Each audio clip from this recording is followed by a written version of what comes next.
Hello students, today we are doing Unit 3 of Business Ethics and CSR, that is Ethical Dilemma. Ethical Dilemma क्या होता है? ये एक बड़ी ही कॉम्प्लेक्स सिचुएशन होती है जिसमें हमारे माइंड के अंदर मेंटल कन्फ्लिक्ट होती है दो चीज़ों को लेके, और दोनों चीज़ें ही मॉरल और इम्पेरेटिव होती है। तो एक ऐसी सिचुएशन होती है जिसमें हमें कुछ चूज़ करना होता है और हम बड़ी परेशानी में होते हैं कि हम क्या चूज़ करें, क्या एक्शन लें। So, an ethical dilemma is a complex situation that involves a mental conflict between two things, that is moral and imperative. अब ये जो डिलेमा है, ये जो कन्फ्यूजन है हमारे दिमाग में, इसको हम कैसे रिड्यूस कर सकते हैं, कम कर सकते हैं और रिजॉल्व कर सकते हैं। सबसे पहले तो हम देख रहे हैं बिजनेस के पर्सपेक्टिव से।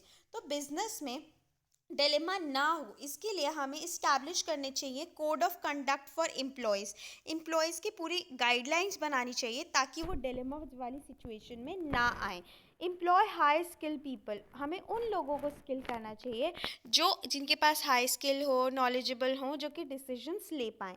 Reward to employ who maintaining good ethical conduct, अब हमें क्या करना चाहिए, हमें जो भी एम्प्लॉय अच्छा काम कर रहे हैं उनको रिवॉर्ड देना चाहिए कि वो अच्छा एथिकल गुड कंडक्ट कर रहे हैं। Then follow personal code of ethics, इंसान के अपने खुद के इंडिविजुअल एथिक्स होते हैं, उनको फॉलो करना चाहिए। ओपन कम्युनिकेशन, बीच में कोई बैरियर नहीं होने चाहिए, ओपन कम्युनिकेशन होना चाहिए जिससे कि कोई भी मिसअंडरस्टैंडिंग या प्रॉब्लम ना हो। क्रिएट एथिकल वर्किंग इन्वायरमेंट, जो वर्किंग इन्वायरमेंट होना चाहिए वो एथिकल होना चाहिए।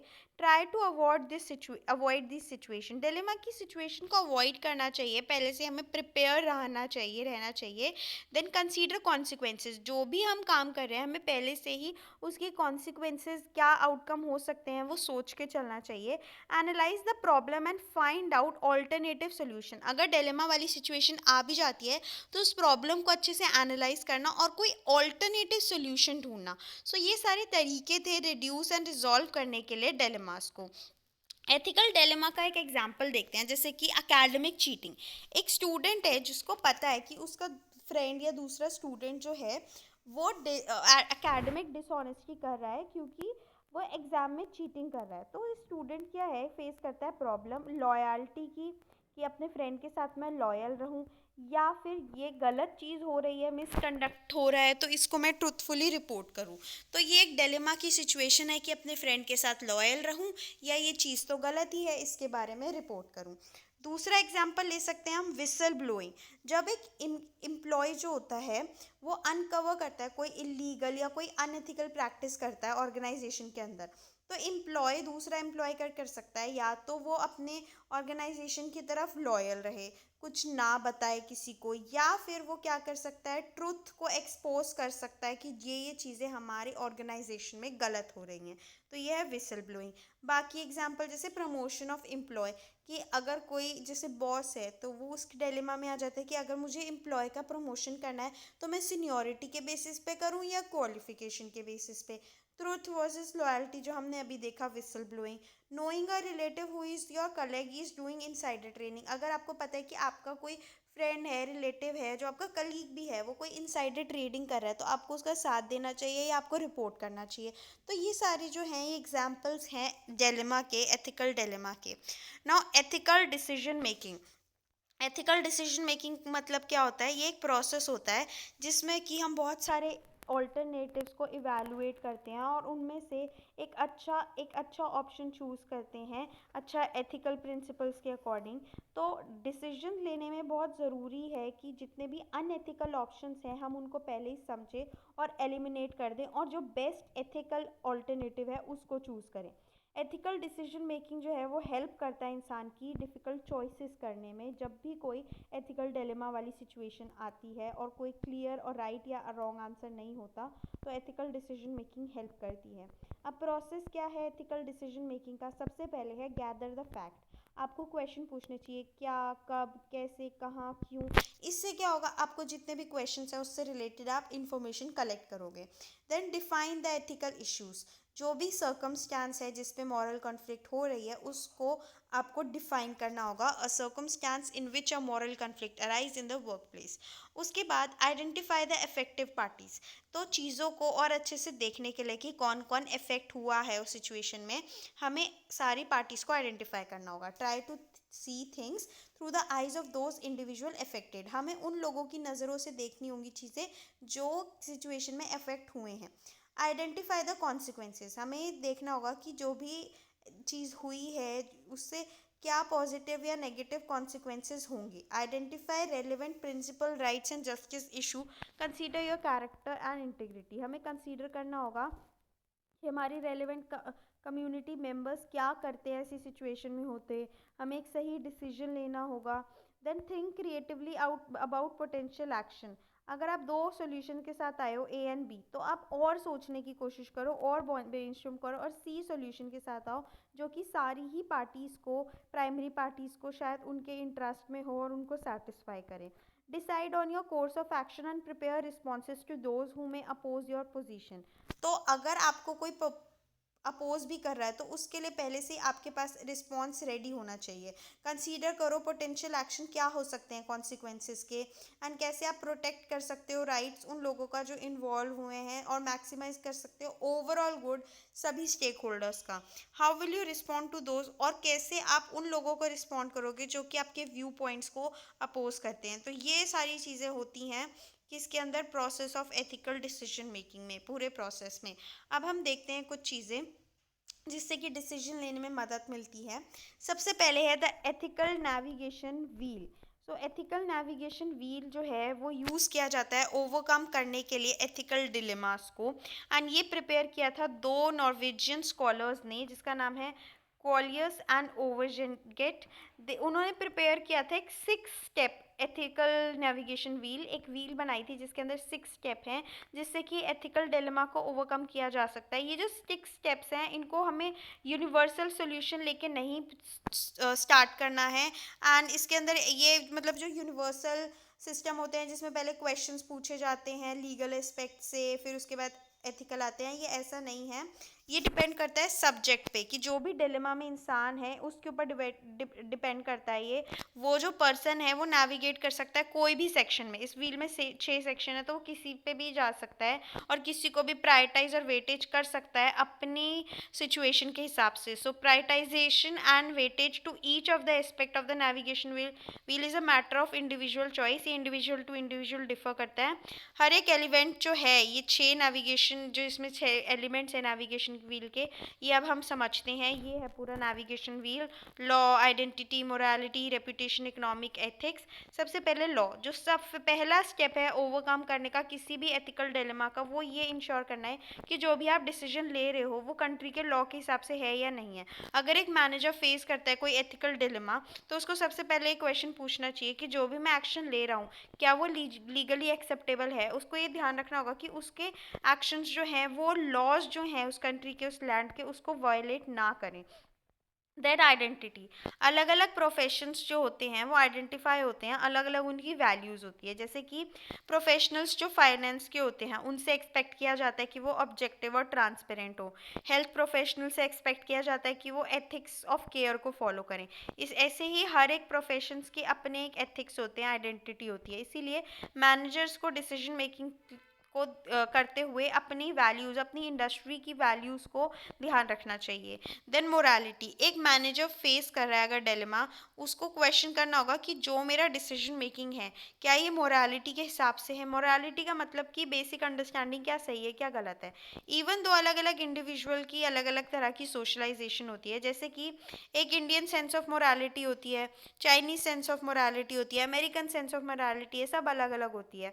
तो जैसे कि चाइना के अंदर एग्जांपल ले लेते हैं, वहाँ पे प्रोफेशनल वर्ल्ड में गिफ्ट एक्सचेंज करने से फ्रेंडशिप बनती है, इसीलिए इसको करप्शन की तरह नहीं देखा जाता। लेकिन वेस्ट में अगर आप प्रोफेशनल कैपेसिटी में गिफ्ट एक्सचेंज कर रहे हो तो उसको एक ब्राइब, रिश्वत की तरह देखा जाता है, अनएथिकल और इलीगल माना जाता है। तो हर जगह की अपनी मोरालिटी होती है।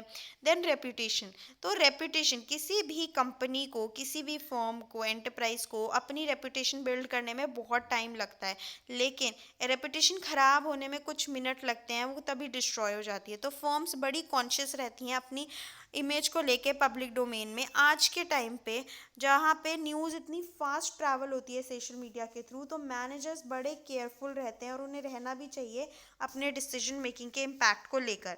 Then economy, managerial decision making के अंदर सबसे ज़्यादा जो चैलेंज आता है मैनेजर्स के लिए वो है सही चॉइस बनाना डिलेमा के टाइम पे, जिससे कि हमारी कॉरपोरेशन को फ़ायदा हो और ऑप्टिमल एथिकल आउटकम्स आएँ। देन एथिक्स, जस्टिफाई करने के लिए अपनी एथिकल चॉइस को जस्टिफाई करने के लिए हमें देखना होता है दो प्रिंसिपल्स को।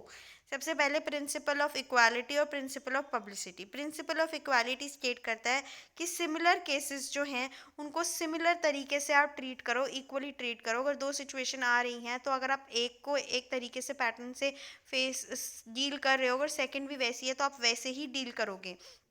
और प्रिंसिपल ऑफ पब्लिसिटी के अकॉर्डिंग एक मैनेजर को इंश्योर करना चाहिए कि जो भी उसके डिसीजंस हैं वो पब्लिक के इंटरेस्ट के हिसाब से हैं। अब ये हमने पढ़ा था नेविगेशन व्हील, जो 6 स्टेप व्हील था।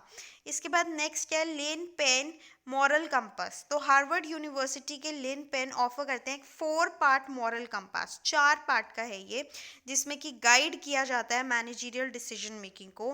एंड इन्होंने रिकमेंड किया था कि मैनेजर्स को एक डेवलप करनी चाहिए हैबिट कि वो एग्जामिन करें एथिकल एस्पेक्ट। हर एक डिसीजन, कोई भी डिसीजन ले रहे हैं उसके एथिकल एस्पेक्ट्स देखने चाहिए मैनेजर को। तो इनके 4 फ्रेम्स क्या क्या हैं? सबसे पहले जो फर्स्ट फ्रेम है वो एक्सपेक्ट करता है मैनेजर से कि आप ये क्वेश्चन एग्जामिन करो, will this action serve a worthwhile purpose, कि ये जो एक्शन है इससे एक पर्पस फुलफिल होगा या नहीं।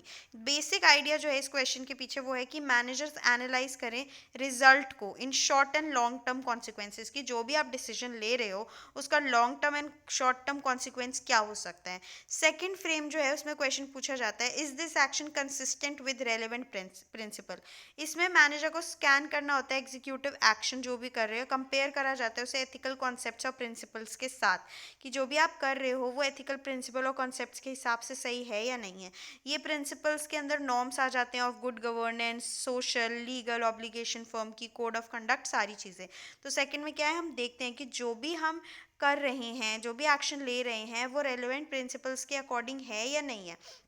देन थर्ड फ्रेम जो है वो डील करता है क्वेश्चन के साथ, जो कि है does this action respect the legitimate claims of people affected, कि जो जो लोगों से ये जो लोग अफेक्ट होंगे इस डिसीजन से, उनकी रिस्पेक्ट हो रही है इस एक्शन से, जो भी मैं एक्शन लूँगा उससे जो लोग अफेक्ट हो रहे हैं तो वो गलत तरीके से तो नहीं हो रहे। तो ये एक्सरसाइज इसके अंदर क्या होता है, एक सेंस ऑफ सिंपैथी और एम्पैथी देखी जाती है कि जो मैनेजरियल एक्शन लेंगे तो उनके स्टेक होल्डर्स पे क्या इफेक्ट पड़ेगा। Then fourth and final frame जो है पेन के मॉडल कंपस में, ये इंस्पायर करता है मैनेजर्स को कि वो नीचे खुद डीप डीप करे, डिग डीप करे एंड क्रिटिकली एग्जामिन करें उन अपनी ability to exercise and influence as manager. Therefore this frame encourage managers की do I we have the power to act, कि हमारे पास कितनी पावर है एक्ट करने की। तो ये मेरे पास नेक्स्ट था। अब इसके बाद है किडर्स एथिकल चेक पॉइंट्स। तो रसवर्थ किडर जो कि एक एथिसिस्ट हैं, वो रिकमेंड करते हैं 9 step check point to win over the complexities of ethical decision making. Ethical decision making करना कॉम्प्लेक्स प्रोसेस है, उससे कॉम्प्लेक्सिटीज को हटाने के लिए 9 स्टेप चेक पॉइंट्स हैं। सबसे पहला फर्स्ट चेक पॉइंट है मॉरल अवेयरनेस और सेंसिटिविटी। तो the first check point is to have moral awareness और sensitivity to recognize the presence of moral issue.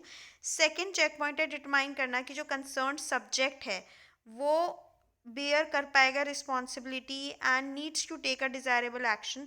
Third check point ये है इंश्योर करना है कि जो भी सब्जेक्ट है वो कंसीडर कर रहा है सारे रेलेवेंट फैक्ट्स को मॉरल जजमेंट बनाने से पहले एंड एंगेज होने से पहले एथिकल डिसीजन मेकिंग में। नेक्स्ट चेक पॉइंट है डिटरमाइन करना कि जो एथिकल इश्यूज हैं वो राइट हैं या रॉन्ग है। फिफ्थ चेक पॉइंट है regarding the test of right versus suitable paradigm. So जो कैटेगरीज है इस डिलेमा की वो है ट्रस्ट, मतलब justice versus mercy, short term versus long term and trust versus loyalty. Sixth check point है अप्लाई करना check point 4 and 5, 4 and 5 check points को अप्लाई करना अच्छे से। सेवेंथ चेक पॉइंट इनकरेज करता है मैनेजर्स को कि डिलेमा से आगे बढ़ के ट्रेलेमा की तरफ जाना एंड एक्सरसाइज करना अपना मॉरल इमेजिनेशन फाइंड आउट करने के लिए बॉक्स सॉल्यूशंस। एट्थ और नाइन्थ चेक पॉइंट्स हैं डिसाइड करना और फॉलो अप करना, रिवाइज करना, रिफ्लेक्ट करना। तो मॉरल कंपास क्या था, एक पर्सन की एबिलिटी जज करने की, क्या सही है क्या गलत है, और इसके 9 स्टेप्स थे जो हमने देखे। Lastly social accounting. Social accounting एक बहुत ही पावरफुल टूल है प्रमोट करने के लिए एथिकल डिसीजन मेकिंग और सोशल रिस्पॉन्सिबिलिटी, प्रोवाइड करके framework for measuring, reporting and verifying social environmental performance. Social accounting help करता है ऑर्गेनाइजेशन को डिमॉन्स्ट्रेट करने के लिए अपनी commitment to responsible business practices. तो सोशल अकाउंटिंग से हम प्रमोट करते हैं एथिकल डिसीजन मेकिंग और सोशल रिस्पॉन्सिबिलिटी, मेजर करते हैं, रिपोर्ट करते हैं, वेरीफाई करते हैं सोशल और इन्वायरमेंटल परफॉर्मेंस को। तो ये थी हमारी unit 3। I hope you like this video. If you like this video do give it a thumbs up, subscribe to my channel for more such videos. Thank you for watching.